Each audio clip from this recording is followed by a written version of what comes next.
não é confortável. A Juliana introduziu, né? Porque essa é a forma com que o indivíduo foi aprendendo, tomando as decisões de sobrevivência durante o seu processo de socialização, de crescimento, e é assim que sabe fazer. E tem algumas falsas vantagens, né? Os jogos têm umas vantagens, que elas não são vantagens produtivas, saudáveis, são pseudo-vantagens, né? Então, uma delas é justamente a vantagem biológica, que é a manutenção da vida, porque reconhecimento mantém a nossa sobrevivência. Vida emocional, psicológica, física, né? Então, aquele monte de mal-estar que eu falei que acontece no desfecho é mal-estar, mas o indivíduo foi reconhecido pelo outro, né? Isso. Tem um ditado que as pessoas dizem assim: falem mal, mas falem de mim. Falar mal de mim não é massa, não é bacana, mas eu sou reconhecida, porque se não falar de mim é pior. É pior, né? Então, o jogo dá essa... né? A gente passar invisível, a indiferença, ela mata. O reconhecimento negativo, vamos dizer, a carícia negativa, ela faz eu sobreviver de alguma forma, eu vou ter problema, mas eu continuo vivo. Sim. Né? Então, eu acho que é mais ou menos isso que você quer dizer, né? Né? Na semana passada a gente falou um pouco sobre os experimentos, inclusive, né, que comprovaram essa tese, essa ideia, né? Uma outra vantagem importante é confirma o tipo de posição que eu tenho nesse mundo. Cada vez que eu chego lá no desfecho final, eu confirmo a forma com a qual eu me sinto e eu me vejo, eu vejo os outros e eu vejo o mundo, né? Então, se eu costumo, no comecinho a gente falou um pouco, né, Ju? Se eu costumo me ver como uma pessoa que não é capaz, que é insegura, que só os outros é que conseguem fazer as coisas bacanas e tal, no final eu vou confirmar essa minha posição, né? Que daquele conceito de okeidade, essas posições são, nesse caso, eu não sou ok, a esperança está fora de mim, o outro é que é capaz. Né? E exatamente para que eu me sinta minimamente segura e organizada internamente, meu mundo interno, meu mundo psíquico, confirmar essa posição dá um nível de segurança. Isso. Né? Porque, querendo ou não, foi o jeito que eu fui me estruturando, né? Sim. Porque a posição, que a gente também é um assunto maravilhoso para uma próxima live, é como tudo que a gente fala aqui, a gente diz que é maravilhoso para a live, né, Ju? É porque a gente ama, né? Tudo a gente ama, porque é tão maravilhoso, gente, mas é muito maravilhoso mesmo. A gente é muito apaixonado por isso. Mas a posição existencial é como eu me olho e como eu olho o outro. Como eu me enxergo e como eu enxergo o outro. Então, muitas vezes eu posso me enxergar como menos, como não ok. E muitas vezes eu enxergo o outro como ok. Então, eu vou estabelecer os jogos. Olha a estabilização aí, né? Eu vou estabelecer esse jogo na minha vida, de que para confirmar essa minha posição de sobrevivência, que eu não estou ok e o outro é ok. Por incrível que possa parecer isso. E por que é uma posição de sobrevivência, né, Ju? Porque eu indo na aba do outro, eu consigo fazer as coisas. Mas eu tenho uma crença de que se eu estiver sozinha, eu não dou conta. Né? E a gente não vai falar das outras porque precisa de um outro tempo para isso, né, Ju? Sim. E o jogo também, ele traz uma instabilidade psíquica. O que é isso na prática? Né? Existe um mundo interno que todo mundo tem, né? E que muitas vezes o indivíduo não consegue compreender, elaborar, estabilizar esse mundo para se sentir minimamente saudável, e o jogo dá uma organizada nisso. porque cada vez que confirmo a crença e que eu confirmo posição, que eu me sinto vivo, porque a pessoa me viu, né? Me reconheceu, mesmo que negativamente, isso tudo traz essa estabilidade psíquica, né? Uma outra que eu acho assim que essas são as mais práticas, né, Juliana? Porque tem outras que a gente fala, mas elas são mais assim, mais para pessoas que vão trabalhar com isso, para formação, né? Tem uma que eu acho muito importante, que é uma vantagem psicológica social, que é o seguinte: o jogo me afasta da situação que eu digo que eu quero, mas que na verdade eu morro de medo, né? Quer dar um exemplo, Ju, disso? Porque assim, né? Acho que... Nossa, como que eu posso dar esse exemplo? Tanta coisa que me passa. Porque você não. Se não fosse por você, Ju. Se não fosse por você. Pois é, então assim, se não fosse por você, vamos colocar, às vezes isso acontece muito nas relações, né, conjugais. Se não fosse por você, eu estaria fazendo uma faculdade, só que eu estou aqui dentro de casa cuidando de filho. Se não fosse por você, eu estaria fazendo a minha aula de balé, que eu a vida inteira quis fazer, as crianças cresceram, só que eu estou aqui tendo que colocar seu almoço, seu jantar, cuidar de você, porque você não consegue se virar sozinho, né? Ou tantas outras coisas, mas se não fosse pelos meninos, né, eu teria ido fazer o mestrado, mas filho pequeno, não sei o quê. E o que é bastante interessante disso é que chega uma hora que o filho cresce, chega uma hora que o próprio companheiro, companheira muda essa situação e diz, ok, vai fazer. Então vai. Aí a pessoa faz uma mudança. Né? O próprio filho fala, ué, mãe, agora a gente já tá grande, né? Pode fazer as suas coisas. Agora que eu tô velha? Você quer que eu faça agora? Agora não tem mais jeito. Agora não tem mais jeito, eu tô velha. Então, olha só como é importante a gente perceber que o jogo ele sempre vai vir com uma justificativa. Eu vou me justificar sempre, né? Então, sempre vai ser porque eu tô velha, porque as crianças são pequenas, aí as crianças crescem, mas agora eu tô velha, ou porque o marido agora fica mais independente. Mas agora eu tô fazendo isso, porque não sei o quê. Sempre vai ter uma justificativa e geralmente isso é do outro, não pertence a mim, né? Vou me colocar na situação, Sim. igual a gente estava falando, então eu culpo o outro, eu olho para o outro, eu olho para mim. Então, eu acho que no fim das contas, o jogo ele vai ajudar a gente a não fazer de fato o que a gente quer fazer. Porque a gente está com tanto medo de fazer aquilo que a gente não dá nem conta de olhar para o nosso medo. Então, eu vou precisar culpar o outro. Eu vou precisar culpar o mundo, a política, os filhos, a casa, porque não tem espaço, qualquer coisa que seja. Porque se não tiver, eu vou dar um jeito de arranjar. Né? Então, e aí o isso interessante... Isso pode não ter fim nunca, eu viver a vida me justificando, a vida reclamando e de fato não conseguir fazer o que na verdade eu quero fazer. Né? E é muito ruim isso, não tem como ser bom. Porque eu digo que quero fazer o mestrado e culpabilizo o outro, mas eu tô morta de medo de enfrentar a universidade, como é que vai ser, será que eu vou dar... Porque se eu me vejo como menos, será que eu vou dar conta de ler aquele monte de artigo em inglês e apresentar, e depois tem a dissertação, né? E a outra, o que é muito interessante, né? A gente falou, acho que em algum momento, alguma das conversas aqui, sobre a complementariedade das relações, né, Ju? Então, esse homem ou essa mulher, não importa, acaba encontrando um companheiro que vai dar a resposta que ela está precisando.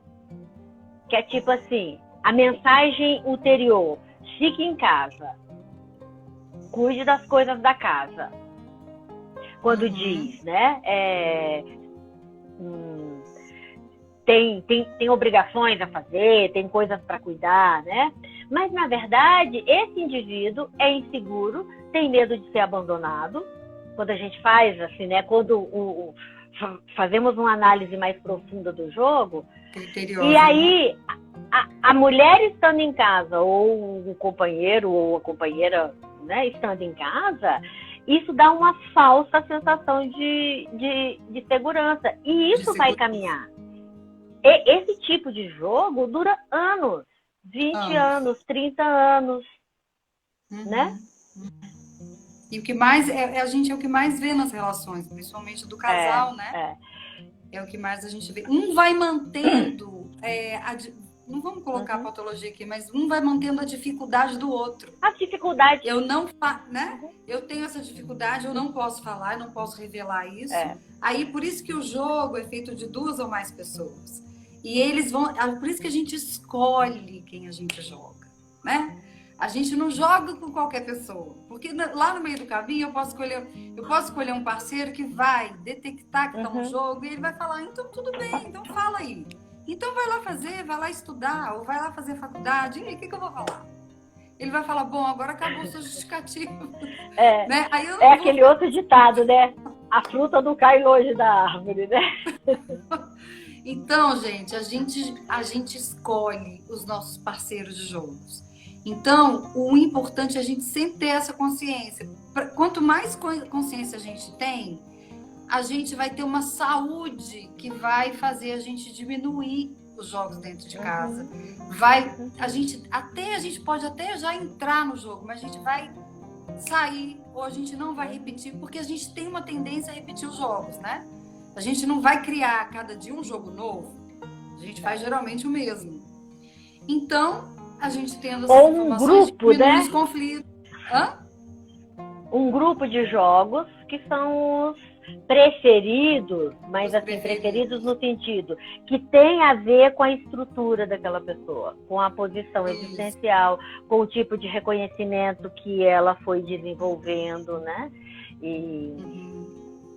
Então, mas são repetitivos. Com alguma pessoa joga mais um tipo, com outro tipo, né? Então, quando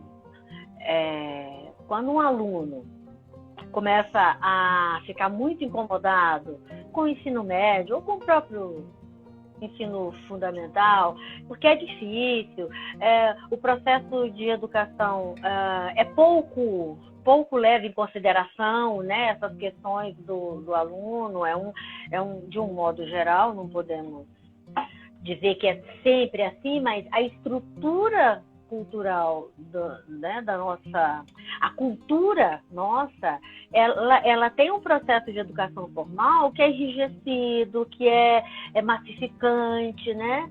É conteudista, né? É conteudista, muito basicamente, conteúdo. Né? Aí o aluno assim, eu adoro música, eu adoro tocar violão, mas eu não consigo fazer porque essa escola me bota um monte de trabalho. Aí, se não fosse por causa dessa escola, se não fosse esse professor, se não fosse aqueles colegas idiotas que tem lá, que ficam fazendo lutinha, menino de terceiro ano fazendo lutinha dentro da sala de aula. Então, essa é uma forma de fazer o se não fosse por você em sala de aula, né?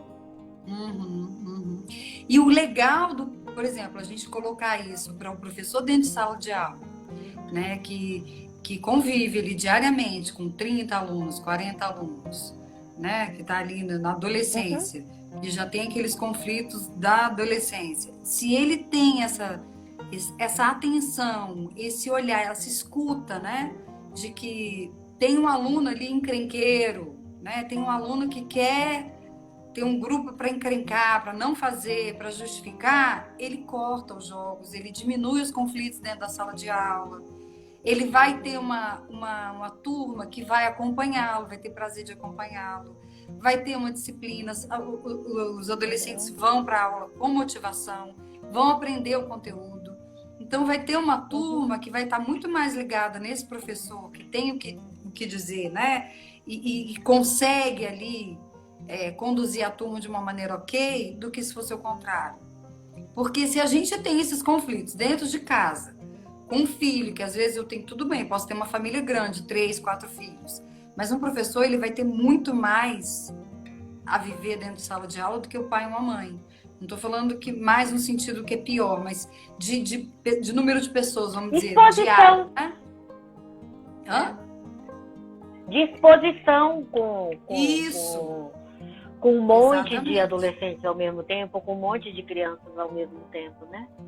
Né? Então ele vai tendo essa habilidade e ele não vai mais permitir que isso aconteça, porque ele já entendeu qual é a dinâmica, qual vai ser o desfecho, que todo mundo vai ficar mal, e aí possivelmente isso vai render melhor, a turma vai ficar melhor, o conteúdo vai fluir, tudo vai ficar melhor, né? Não tenha dúvida. Semana passada, a minha filha, que ainda está no ensino médio, ela chegou aqui dizendo assim, nossa, surpreendentemente, um professor foi muito bacana comigo. Falei, o que aconteceu? Ela tinha dormido super mal à noite, a gente está vivendo aqui uma questão familiar de doença e tal. Ela dormiu mal e estava dormindo na sala de aula. Aula de matemática. Aí, ela disse que o professor veio, chegou pertinho dela e falou assim, ei, aí ela acordou, né? E, tá tudo bem? Você tá com algum problema? Eu até pensei em te anotar, mas eu resolvi vir aqui te perguntar. Aí ela disse que estava com uns problemas em casa, mas que, né, de doença e tal, e que não tinha conseguido dormir. Ele falou, que bom então, né? Que em vez de te anotar, eu vim aqui e te perguntei. Aí ele pegou e falou assim, olha, fica mais, vê se você levanta um pouquinho, desperta aí. Então, assim, o jogo ia ser gente dormindo na sala. Olha aí, ó, fulana, você tá dormindo, eu vou te anotar. Aí eu vou te mandar para coordenação, né? Que aí ia girar um outro problema, que vem outro problema, que já ia para outro jogo. Ao invés disso, ele se aproxima e pergunta o que está acontecendo. Né?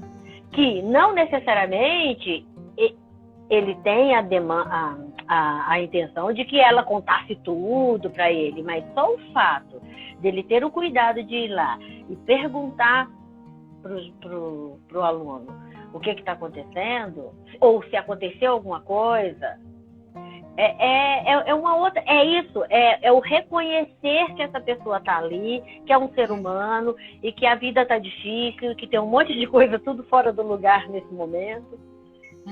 Né? Pois é até uma delicadeza, né, Marília, que eu acho que a gente pode ter com o outro, sendo professor, sendo pai, sendo amigo, sendo parceiro. Eu acho que isso faz toda a diferença no convívio, nas relações, né? E aí eu tava me lembrando, recordando aqui você falando de dentro de casa, uma mãe com um adolescente muito queixosa e aí expondo esse adolescente, chegou num ambiente que era o ar livre, e aí ele já estendeu a toalha, ele já estava deitando lá para se acomodar para dormir. Ela, mas esse menino só dorme, é preguiçoso, só quer comer e dormir, não faz nada da vida, vai andar de bicicleta para se exercitar, só fica aí parado, só está comendo, só está dormindo. E muito brava com esse filho, e aí virou uma coisa muito com mal-estar, assim. Ele ficou chateado com ela também ficou chateada de ter falado desse jeito com ele, daquele jeito, e nada se resolveu. Então, assim, muitas vezes eu imagino que ela queria ajudar, mas às vezes o pai está tão angustiado de ver aquele adolescente que tem muitas características, às vezes que é isolado, às vezes quer só dormir, come demais.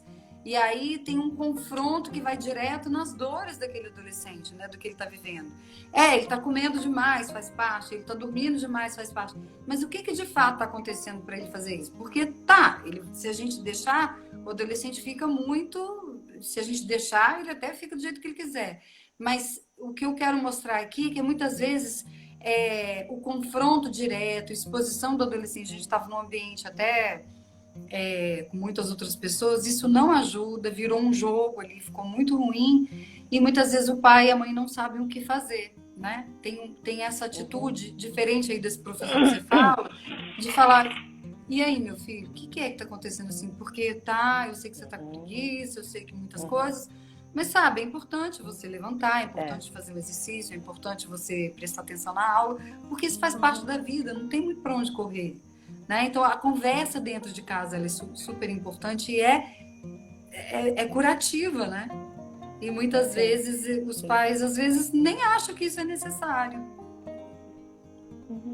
Né? Eu tô falando, acho que é importante a gente falar também. A questão que, às vezes, uma conversa é o jeito que se fala. Né? E aí isso muda o comportamento, muda a dinâmica e a gente não fica nos jogos. E aí, talvez as pessoas comecem a pensar que jogar é um pecado, né, mortal e que a gente tem que nunca mais jogar. Eu sinto muito, mas eu preciso dizer para vocês que a gente vai jogar sempre. Porque o que acontece? Duas pessoas em relação implica necessariamente acontecer os fenômenos de projeção dos nossos conteúdos da outra pessoa na gente, né? Que é o que a psicanálise fala de transferência e contra-transferência. Então, a possibilidade existe. O que é importante, quando a gente fala desses assuntos, né, Ju, é com o objetivo de trazer essas questões para a consciência, porque você pode interromper no meio do caminho. Você pode mudar o rumo do que tá acontecendo, né? Então, além do que, essa relação conflituosa, ela passa a substituir um afeto que o indivíduo precisava, mas que ele precisa, mas que ele não tem. Ele não sabe como se relacionar para obter. Né? Então, o jogo ele é mais profundo ainda. E ele é repetitivo também.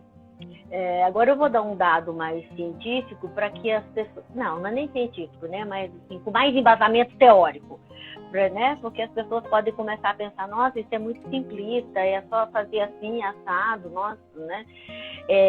O conceito de jogo, ele está embasado no conceito de compulsão à repetição da psicanálise, que é a compulsão que os indivíduos têm de reproduzir e repetir eventos traumáticos da sua história. E o indivíduo não faz isso porque gosta de sofrer, porque... Né, não. É um movimento e um mecanismo muito sábio da psique humana, que é, assim, eu vou falar numa linguagem bem da criancinha pequena. Eu vou repetir agora, porque quem sabe dessa vez eu consigo resolver? E eu fico bem nessa situação? Então, a repetição do jogo também tem esse caráter. Até porque essa teoria, ela é humanista, ela tem uma base humanista muito grande. Então, se a gente pensar que as pessoas jogam só porque já estão acostumadas e que vai confirmar a falsa crença e que gosta de confusão, é uma contradição, é uma incongruência. Então, tem esse aspecto de que, como nós temos aquela natureza e potencial saudável, né, que a gente tem falado, é um movimento inconsciente ou pré-consciente do indivíduo de acho que dessa vez não, talvez dessa vez eu consigo, né? E está fadado o fracasso porque não tem a consciência, não tem a mediação para que perceba e para que use algumas estratégias, né, Ju, para poder fazer diferente, né? Exatamente, E eu acho que a grande maioria das pessoas, elas vivem os jogos porque elas não sabem. Elas não sabem fazer diferente, né? Elas vivem se sentindo mal, tendo relações muitas vezes tóxicas, improdutivas, disfuncionais, né? Com os filhos, os professores dentro de sala de aula e vice-versa, ou numa relação de um âmbito diferente, mas elas não sabem de fato. Então, trazer isso para a nossa consciência, trazer esse conhecimento para a gente ter a possibilidade de fazer diferente, de viver, porque isso é extremamente possível. E a gente só vai diminuir os jogos, ok, né? Levando em consideração o que você acabou de falar e que é isso mesmo, a gente não vai ficar zerada de jogo, mas quanto mais eu tenho essa consciência, mais eu tenho o lado saudável das relações fortificado. Porque a gente pode imaginar pessoas que viveram a vida inteira nos jogos, e aí as escaladas de jogos muito mais graves, né? Nocivos, que já é nocivo por si só, mas que tem uma escalada de gravidade pior, e não sabiam. Né? Então, acho que isso ajuda muito a gente a manter, a criar. Quem não tem, começar a criar relações saudáveis dentro de casa, dentro da escola, com os alunos, com os filhos. Então, é maravilhoso. Vale a pena, né? Vale a pena. No e é roteirinho que você me falou... É vivendo que a gente vai... É vivendo mesmo que a gente vai entendendo, né, Marília? Claro, a gente mostrou aqui um pouco do que é o jogo e tal, os conceitos. A gente falou muito de exemplo, mas eu acho que é uma sementinha que a gente planta de como que a gente pode olhar para o nosso filho, ou para nossa esposa, ou para o nosso marido, ou o professor dentro da sala de aula com os alunos, ou... bom, nesse âmbito que a gente fala, nos 2 âmbitos familiar e escolar, e da gente agora ter um pouquinho de percepção do que é o jogo, do que significa, ou de que agora eu entendi um pouco, eu vou atrás para não ficar contaminado, para não fazer essas repetições que tanto são dolorosas nas relações. Você tinha falado, Ju, da gente falar um pouco de algumas dicas, né, de como lidar com o jogo, porque assim, a gente fala, né, é uma coisa que parece horrível e que... Não, talvez não, porque a gente já trouxe isso para a realidade, mas assim, isso é importante, isso é sério, a gente precisa ter consciência, a gente precisa... Mas como fazer, né? A gente pode depois publicar essas questões que eu coloquei, Ju, que é assim, olha, observar o que se repete continuamente comigo. Essa situação aqui, ela é repetitiva, né? Como é que isso começa? Esse jeito de começar é semelhante ou é igualzinho a maior parte das vezes, né? O que acontece logo depois, né? Como é que termina? Né? E como que eu me sinto quando termina? Né? São uns 5 itenzinhos que são legais a gente. E assim, se você não lembra de todos na hora, mas se você começar a pensar, nossa, isso é repetitivo. Já deu um passo. Um grande passo. Porque a gente tem um repertório, né, Marília, que a gente falava anteriormente. A gente tem um repertório, geralmente isso se repete, e a gente escolhe os parceiros que a gente joga. Então, acho que vai ser tão difícil a gente detectar. Muito bom, eu acho que agora pode ser o termômetro, né? De saber como é que tá aí. Pra gente agora, assim, deixa eu dar os créditos, né? Que eu não posso falar de uma coisa e ficar parecendo que é meu, né? Isso daqui é uma estratégia terapêutica que foi desenvolvida por um analista transacional chamado John James, e se chama O Plano do Jogo. É um texto pequenininho, assim, que a gente, né, que a gente lê, e que eu achei que esse era mais objetivo, assim, para dar algumas dicas mesmo, né? Nossa, legal. E eu acho que a gente pode, para quem acompanha a gente na live toda, eu acho que isso é bacana, a gente pode registrar isso no texto depois, né, Marília? Que eu acho que vai ajudar mais ainda as pessoas que acompanham. E a live vai ficar disponível aí para quem não conseguiu acompanhar, que eu acho que é sempre bom, porque esse assunto, ele é tão grande, né? São tantas coisas. E o que a gente quis trazer é que não é uma coisa, a pior coisa do mundo, mas que coisas que a gente pode, que não estão produtivas dentro da nossa casa, ou dentro da nossa escola, dentro da nossa sala, na sala de aula, a gente poder rever, né? Essa é a ideia, sempre. Né? Então, a gente depois deixa registrado essas dicas, achei massa, sensacional, ficou super claro, eu acho que acredito que tenha ficado para as pessoas aí que estão acompanhando. A gente deixa aí registrado para as pessoas darem uma lida. Hoje não tivemos perguntas, né, Ju? Pois é, semana acho que as passada pessoas foram ficaram tantas perguntas que a gente quase não conseguiu avançar no tema. Mas olha, eu quero até deixar aqui, a gente já está no final mesmo, vamos finalizar. Agora a gente faz as nossas lives toda segunda-feira, né, Marília? 7h30. Então vamos deixar aqui já o convite. A gente vai ao longo da semana, eu vou colocar nos stories, que a gente. O assunto que vai ser para a próxima segunda e assim sucessivamente, para até as pessoas. A Vitória falou que está pensando na pergunta aqui. Pois é, não sei nem se vai dar tempo, né? Porque de repente corta aí o nosso tempo. Não, pode, ela pode perguntar se quiser. Ela pode, se der tempo aí, a gente responde. Ela falou que tá bem explicado, então estamos bem, né, Maria? Estamos bem na fita. É isso que importa. Então vamos lá. Mas, gente, olha só. Então o convite é esse. As lives vão acontecer toda segunda-feira, às 7h30 da noite. E a gente vai colocando ao longo da semana nos stories e posts, né, no Instagram, para a gente falar do próximo assunto. Porque aí dá tempo também, se alguém se interessar, de colocar uma pergunta. A gente pode iniciar a live com a pergunta de alguém. Acho que é bacana também, como a gente...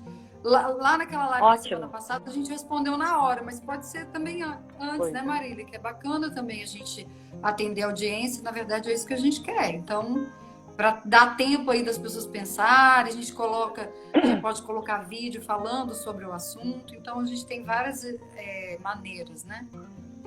Tem alguma coisa aí? Esse jogo pensado nos filhos e na escola, eu já fui em outro patamar.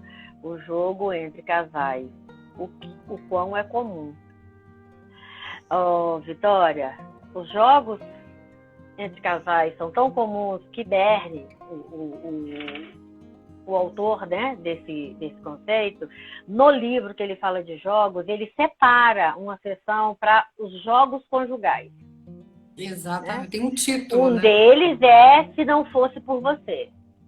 Se Não Fosse Por Você. Aí tem o Querida, que é assim, ó, deixa eu só rapidinho, Ju. Ou querido, não importa, né? A pessoa fala uma coisa ruim da outra pessoa, que expõe. A fulana é desastrada, não sei o quê. Não é, querida? E isso no ambiente social. Fulana é esquecida, você precisa ver. Não dá para contar com ela para fazer essas coisas. Conta com outras.